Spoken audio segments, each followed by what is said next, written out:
దేవర promotion తో బిజీగా ఉన్నాడు హీరో ఎన్టీఆర్. ఈ సినిమా ప్రమోషన్ లో ఆయన చెప్తున్న ఆసక్తికర విషయాలు అభిమానుల్లో జోష్ నింపుతున్నాయి.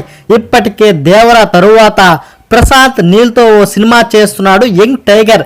దీని తరువాత కోలీవుడ్ స్టార్ దర్శకులతో కూడా సినిమాలు చేసే అవకాశాలు కనిపిస్తున్నాయి. తాజాగా ఓ కోలీవుడ్ మీడియాకు ఇచ్చిన ఇంటర్వ్యూలో తాను అట్లీతో చర్చలు జరిపినట్లు ఎన్టీఆర్ చెప్పాడు. దీంతో త్వరలోనే వీరిద్దరి కాంబినేషన్ లో సినిమా రావడం ఖాయంగా కనిపిస్తుంది. అట్లీ గొప్ప ప్రతిభావంతుడు. ఆయన నాకు ఆసక్తికర రొమాంటిక్ కామెడీ స్టోరీ లైన్ చెప్పాడు.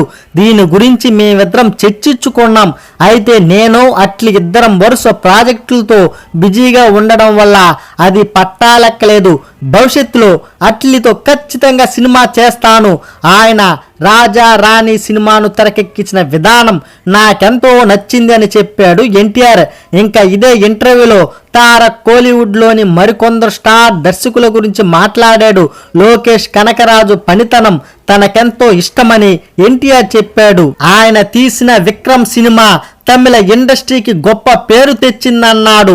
నెల్సన్ దిలీప్ కుమార్ తెరకెక్కించిన జైలర్ పై ఎన్టీఆర్ ప్రశంసలు కురిపించాడు. రజనీకాంత్ను ఇప్పటి వరకు అలాంటి పాత్రలో చూడలేదన్నాడు. ఇటీవల వచ్చిన రాయన్లో ధనుష్ నటన తనకెంతో నచ్చిందని ఎన్టీఆర్ అన్నాడు.